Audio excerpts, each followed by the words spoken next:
What job should marketing get done in a company? The job that marketing should get done in a company is to spread awareness around a product. So when people think of your product, like the hope is that they heard about your product through a marketing medium. And then to take it another step, hopefully they're able to interact with your product. And even if they're not transacting, but even just engaging with the product. So for us, the Milwaukee Bucks basketball team, people being able to consume our product online through social media, through email, through SMS. The goal is to allow them to engage, stay locked in with their favorite team, get updates that they otherwise wouldn't get if they weren't connecting with us on our own channels. And then I would say further down the line, while we know not every fan will be able to transact and purchase something from us, our hope is that as a result of them engaging on many different mediums, that they're able to purchase tickets because they're so excited to see a Giannis dunk, a Dame three, a Chris pull-up jumper. They're able to see all that and consume it in whatever fashion that may be for them. But hopefully that moves them over the edge so that they want to consume that live and in person. So I'll say to me it's like that. It's like the three-step approach where like, okay, can we make you aware of our product, what we offer, especially for us, is more than just basketball. There's shows, concerts, private rentals that gather for a wedding, so on and so forth. But it's like, okay, how can we make you aware of everything that we have to offer? Then the next step, how can we get you engaged with something that we offer? And then that third step, okay, like you're engaging with it. Are you ready to like take that leap of faith and consume our product? That's Justin Price. He recently became the senior manager of multi-channel marketing for the Milwaukee Bucks. Yes, the basketball team, where he's worked for the last 6+ years. Before that, he was doing email marketing, is now working on marrying both the email and the SMS marketing programs in his current role, which I found that to be fascinating, and we explore some of that throughout the conversation. But before we get back to our conversation, run the intro. Welcome to On Marketing, a show where we explore what marketing is. I won't tell you what to think. I'll help you improve how you think about marketing and life. I'm Jordan Ogren, a marketing strategist by day and a podcast host by night. This was recorded on November 7th, 2024. All opinions shared in this podcast are the individual views of the host and guests, not those of their employers or associate organizations. This content is intended for informational purposes and should not be considered professional marketing or life guidance. Listeners act on the information provided at their own risk.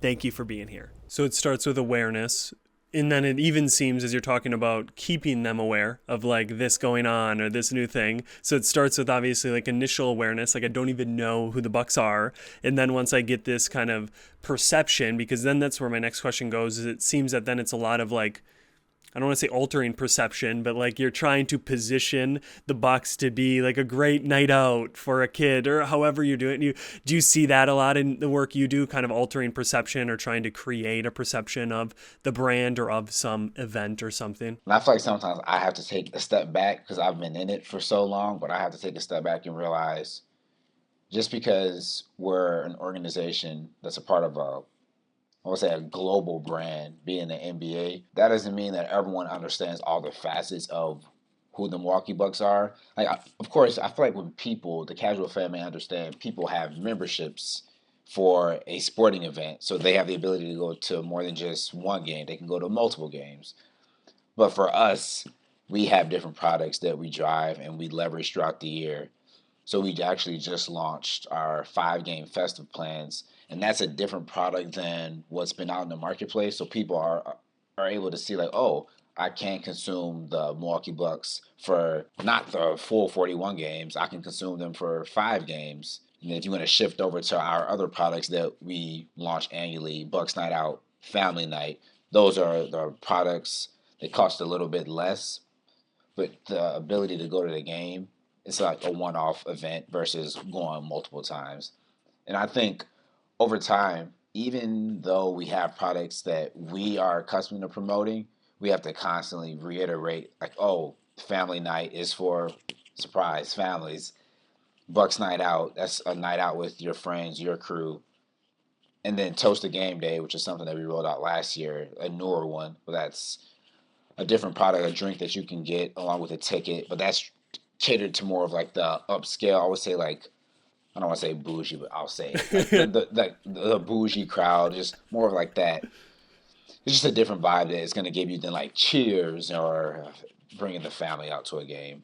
So I definitely find myself, and we as a marketing group, we find ourselves constantly having to evolve and promote products to different people, and honestly promote those same products that we may be accustomed to promoting in a different way. So maybe we're leveraging the team that's coming to town in that messaging. Maybe it's the time of year that we're promoting. Maybe there's a giveaway tied to it. So it's honestly, I feel like it's always that ever evolving challenge of figuring out what are the products that we have to promote and sell, and how can we promote it in a fresh way? Because that's another thing too. Because we have so many games and we have so many products tied to each of those games, like there could be saturation that a fan may be experiencing. So again, it's figuring out what's the balance in keeping it fresh for the fan. So a thought that comes to my mind easily with your background in email and all of that stuff is segmentation. That there's likely segments that we could just send the family night to if we have intel data that they have two kids or they're, yeah. So how do you see then segments? Because then you almost message differently, which you're talking about. You're like positioning to the bad and bougie crowd a little differently than to the family crowd. How do you think about that from a super high level or even a super tactical level of creating these segments, different messaging for them? How does that like work out? Yeah, so I would say for us, if we know that someone attended a family night game last season, whether we know they purchased a family night package or potentially they attended whatever game they attended, we have a similar opponent coming up, utilizing the different levers for the people that we're reaching out to, just knowing like it could be the ticket product that will get them to transact, could be the opponent that could get them to transact. But just keeping that in mind and understanding like different things drive people to come to our games outside of just like, oh, the ticket is X price. Like someone may want to bring their family out, so we know we can target family night buyers from last season. If we know someone attended, I'll call it a Cavaliers game last season, we can also target those people when we have a family night game that also just happens to be a Cavaliers game, or it could just be a general Cavaliers game with no promotion, but we're going to leverage that audience. And I would say, too, whether or not someone transacted and purchased a product, even just engagement. So a lot of times when we do send out email campaigns, we will include those who we know they could have interacted with a link or a page in a prior email, whether it's the same product that we're promoting that they initially interacted with or it's a similar product, just keeping that in mind for future messaging. Because like one thing I always try to remember is that at the end of the day, it really is about engaging the engaged. Because I know sometimes it can be easy to like, oh, how can we get that one incremental customer who hasn't engaged with us for X amount of time? And of course, we're always going to try to capture that customer who hasn't engaged, but for the people who are engaged, which for us is like the email opt-ins who open this many times, the email opt-ins who open this many times and click this many times. So it's just always keeping that in mind too when we're talking about segmentation. Engaging the engaged. I think that's probably its own podcast episode there. Just in general of like, we always think of new acquisition, but it's actually retaining, keeping those people happy and buying more. And then you kind of were talking about these levers, which I found to be very interesting, that it's not just the product, it could be the team, it could be all of these different things, which then just make me think like, at the end of the day, you probably have to think a lot. Like you can't just run the playbook every game. It has to be thought. Talk about planning or like just critical thinking. Like how important is that to successfully doing your job or making marketing effective? Yeah, it's crucial because, like I said, we may be sending out a lot of messaging within a short time frame. So the one thing we don't want to do is oversaturate and hit someone with messaging about 10 games and then 12 hours later hit them up about single game tickets. So when we do send our campaigns, we really try to be cognizant of what message did we send out at this time? Let's make sure we're excluding people in the future send this same day, so we're not inundating people with different products, but also keeping in mind the campaigns that we do send out first. Like, what is the number one priority? What's the highest priority campaign that we can send out today that will move the needle the most? And then it's like a waterfall effect. What are the campaigns?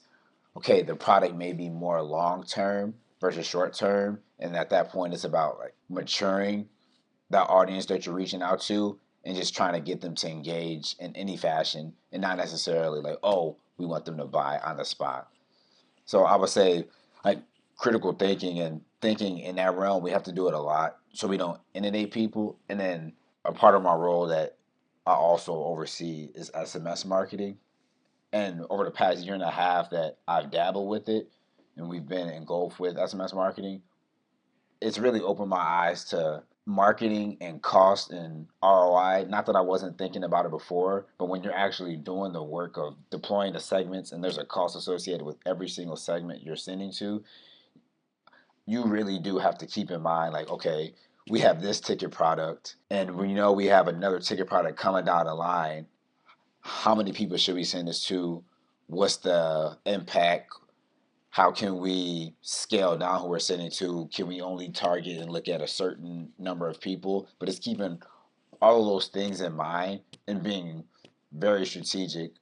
Again, knowing there's a cost that will come with sending out SMS campaigns. I love that, Justin. I've heard that kind of market like you're the CEO, which would be taking in all of the costs and everything, where a lot of times marketers, myself included in my career, we don't act like the CEO. We act like this isolated content marketer, whatever it is. And I'm just going through it, not really thinking, to your point, there's even a time cost, a opportunity cost. If I work on this article, I can't write that article. And there's so much of that I think is important. So I had a question for you, one of the final marketing questions, and maybe your answer is that, but in your career in marketing, what have you changed your mind on? Would that have been one of the bigger ones that you kind of now you're like, I can't unsee costs and all of that? Or did something else maybe stand out to you of like, I believed this when I started or a few years ago, and now I believe something vastly different or slightly different? I would say now, because we're dealing with the channel, and to be clear, we pay for our email marketing platform, as you can imagine, because it's an enterprise solution. Like when we're sending out these campaigns and the SMS campaigns on a one-off basis, there's a cost associated with each one. So for me, I've come to realize while there is a cost, you have to spend money to make money. So a campaign that time and time again is very fruitful for us, it's our mystery box pro shop campaigns where fans can get X amount of items for a discounted price. But in order to reach the number of people that we want to reach via SMS, there's a large portion of our subscriber base. There's a cost associated with it. But on the flip side, we know the product is high in demand. So when we do send out the campaign, we know we'll see the return on it. And I would say too, even for the campaigns where there isn't necessarily revenue directly tied to it, so we'll say, for example, a sweepstakes, at the end of the day, we're gathering more data from our fans that can be used down the line. So it's keeping that in mind. Like, yes, there's a cost associated with sending to thousands of fans and driving them to this link, but think about how much more you can engage them when you have their zip code, when you have their preference on jersey type, favorite player, date of birth, all of that information. Yeah, again, back to that kind of critical thinking, or just having to sometimes take it out to the end to be, even if in the moment, especially brand marketing usually falls in this, like it won't drive any revenue, but to your point, it drives this future, lifetime value, all those things. So Correct. I really like that. And it's kind of at the heart of this show that the best marketers think well, and you can't just bring a playbook, or you can't have like every time we do this, or we Right. never send when it's this cost, because there could be, to your point, actually outsized benefits to push through that cost. Yeah, and too, like you just said, that's one thing I always try to remind myself. Like, just because we did one thing one way and it netted out to be this many subscribers, this much revenue, that's the fun part about marketing. You can evolve and you can innovate down the road. It doesn't have to be what you did in the past. And keeping that in mind so that it keeps you on your toes, so that you aren't resting on your laurels as like, oh, we did this way. Like, no, like, there's always a chance to innovate because what you could find out down the road that could help you in future campaigns, that could help you when you're trying to create a new concept for a campaign. But if you never did what you may have been intimidated to do, you never could have got to that end goal. Preach. I can't add anything to that. All right, are you ready, Justin, to get into life, get into the deeper side of things Let's here? do it. All right, all right. What for you is the purpose, the goal, the meaning of life? Why are we here on this planet for you? I know everyone's answer is different, but for you, Justin, how do you visualize your purpose, your reason for being here as humans? I would say, like, no matter what we're doing, not leaving something the way that initially was. So it's kind of like this idea of how can we improve and leave something better off than how we found it. And that's honestly the way I feel. Just given that, again, like if I go back to resting on your laurels, thinking life is easy to go through the motions sometimes, especially when life gets hectic, life gets busy. But like if you can leave your relationships better than you found them, it just it leaves you that much more fulfilled knowing you put your all into who you met, when you met them, and just growing something down the line. I mean, we're going to talk about jobs. No matter what you do, you could have a job in marketing, you could have a job in finance, accounting, so on and so forth. It's always keeping in mind, like, the end of the day, the job is the job, but in the same front, like doing that job to the best of your ability, knowing that you can walk away whether you're retiring, you move on to another role in that company, you move on to an entirely different vertical. You know that you put forth your best effort in that role for that period of time. And I feel like I could give a lot more examples of what it applies to, but I do think that's the purpose. I love that.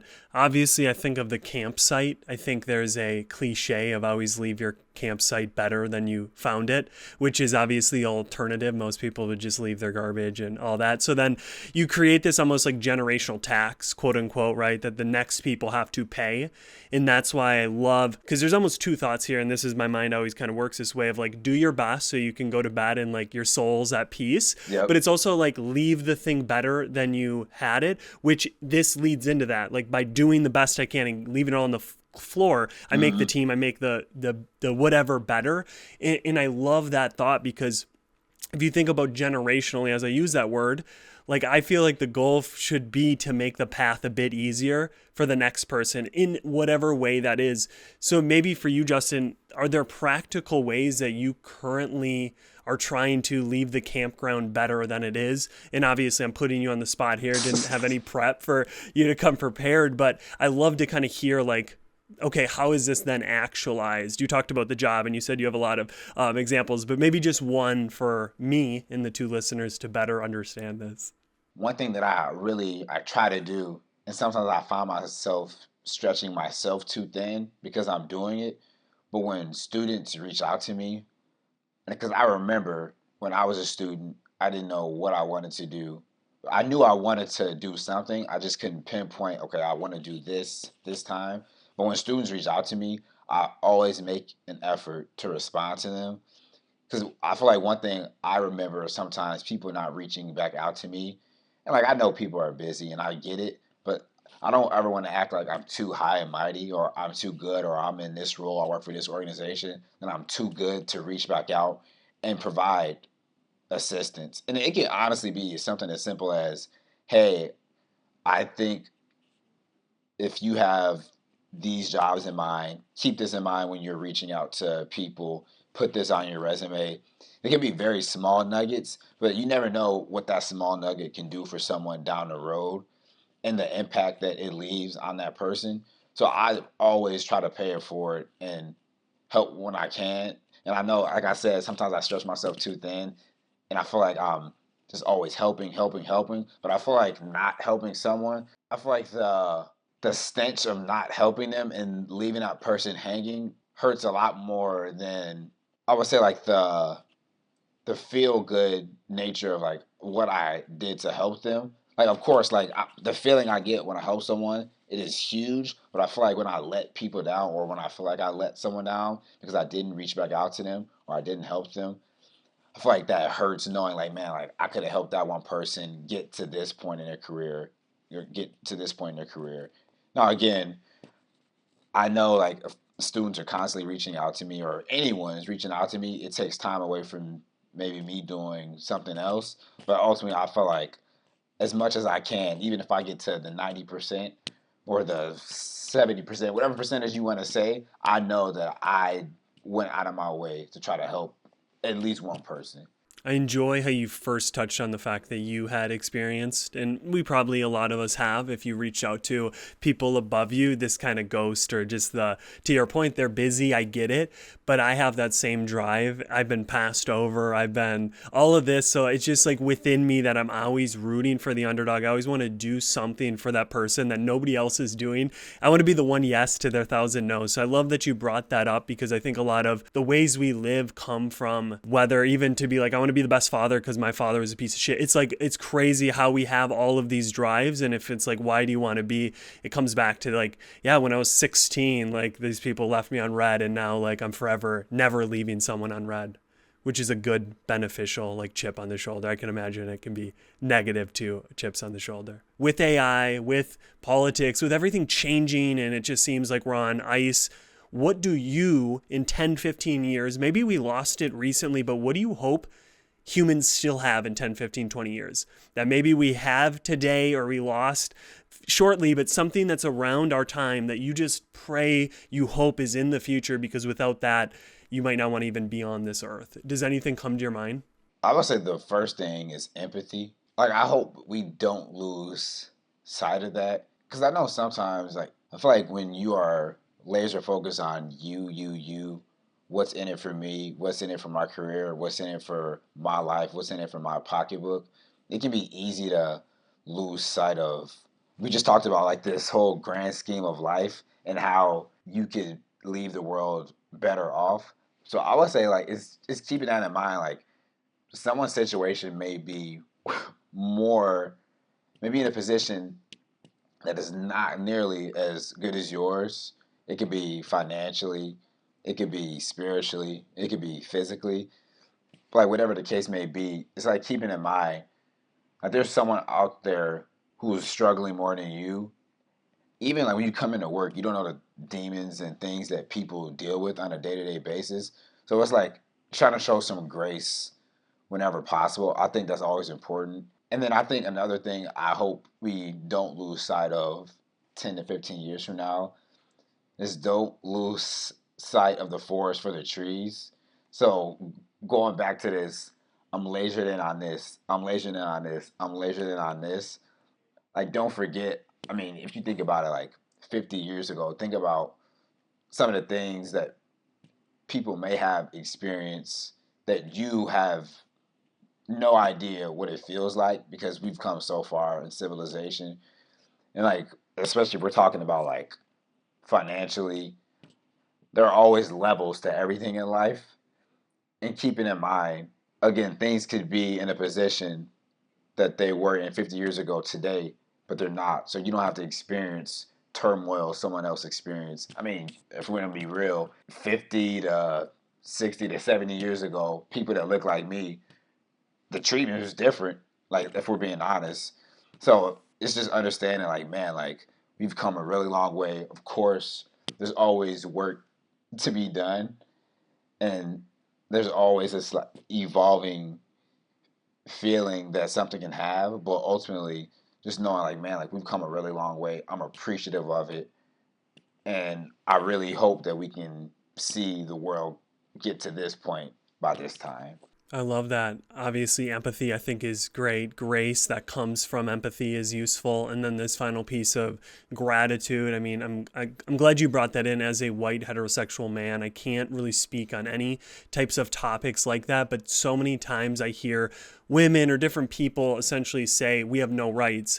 And it's very hard for me to look through history. And I'm like, your great-great-grandmother, like, literally was property. And now I get it. You don't have access to abortion, whatever you want. I get it. I'm here. Empathy. I get that.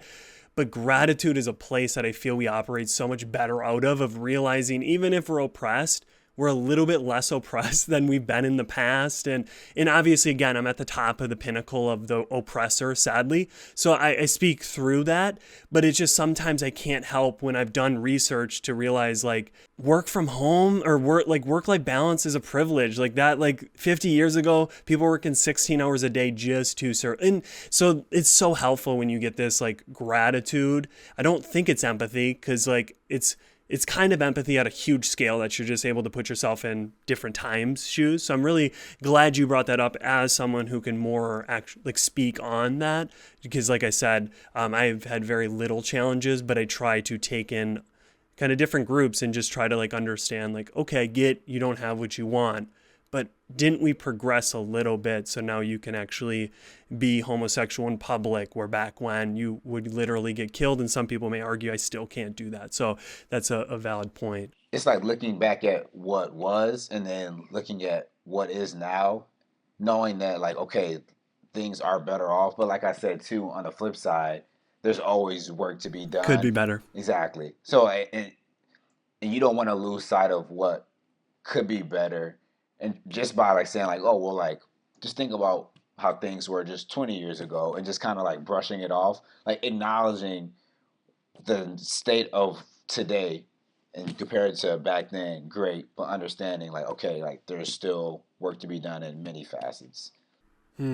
Because I think the work can only get done if we're able to do what you just, because if we're still so hung up or we're bringing this resent and hate forward, Correct. it's hard. I love that, man. Correct. Such a touchy subject. I appreciate you going there with me. I feel this is recorded 2 days after the election. I'm not sure how many convos are being had like this in this touchy water, but I think they're needed for us as a collective group, humans, to move forward. So I appreciate you going there, Justin. Of course. And thank you for coming on the podcast, man. This was a lot of fun, and we'll definitely have to have a future conversation where we can go a little bit longer, because I have so much more that I could probably talk to you about. So thank you. Of course. Yeah. Thanks for having me. And this is the end of the podcast. What one idea or topic of conversation stood out to you today?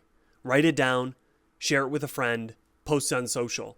The main thing is take action. That's how we go from theory to mastery. We need to practice. We need to put it into practice.